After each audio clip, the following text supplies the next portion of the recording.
We're here with Rivermen head coach Davis Payne, and coach, the power play's been finding some success here in the early parts of the season. Yeah, it has. There's no question. It's kept us in some games, and it's given us an advantage in some games. But we also recognize that it's much like a batting average, where you're going to have some hot periods, and we feel like some things have gone well for us.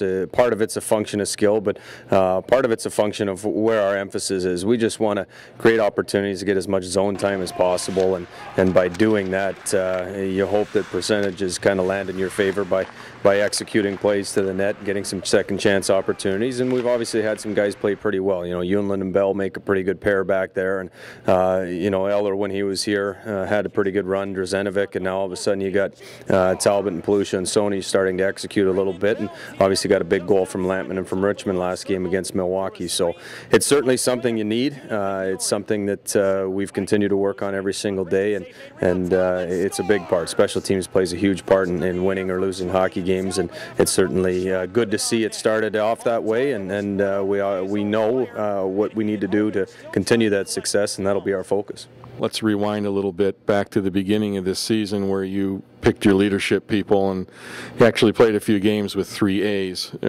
waited a bit for your captaincy. Why don't you explain your thought process there and how you landed on Jan Stastny? Well, you're taking things back a long way for me, but you know, through that process, we just realized we had not necessarily a young group, but a new group, and guys who hadn't necessarily worn a C before.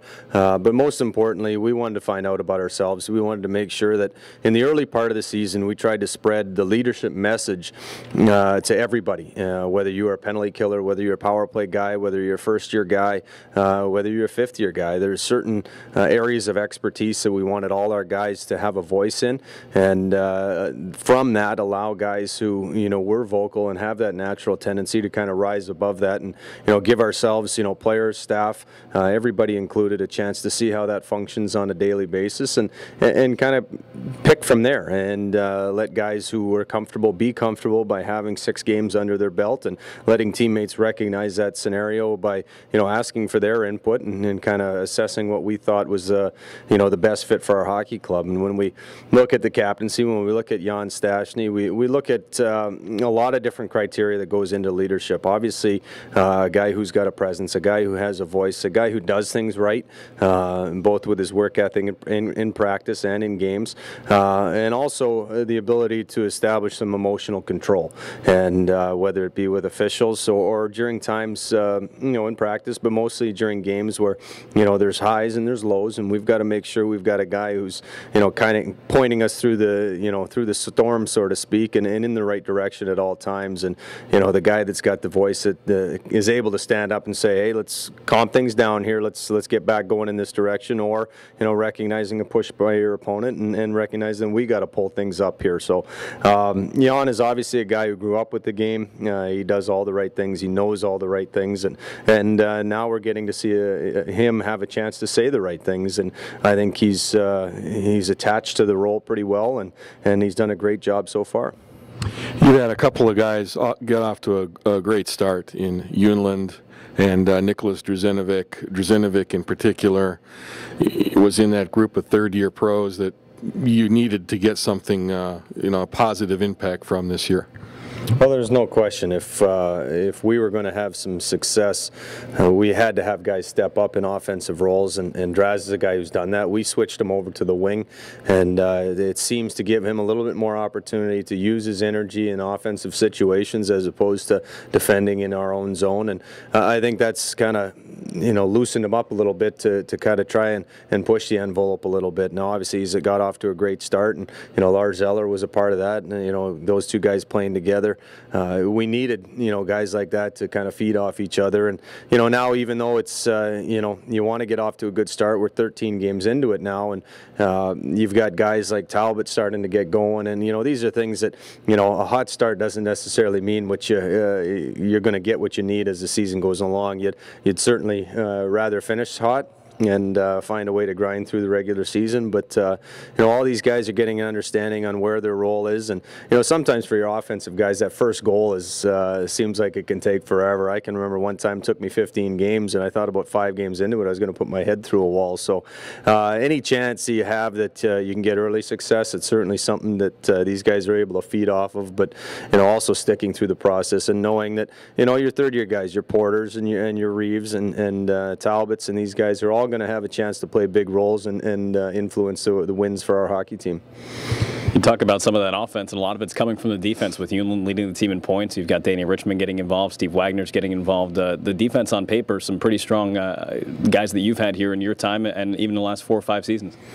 Well, I don't think it's any mystery when you looked at the makeup of our hockey club coming in, to see a bunch of skill back there and see 6 or 7 guys even that have real good feet, real good ability to make outlet passes, ability to join the rush, ability to make things happen, laterally from the offensive blue line. And we certainly knew that was going to be a strength of our club. Now they have Unlin Bell, obviously with the power play, but also in transition and situations coming up ice.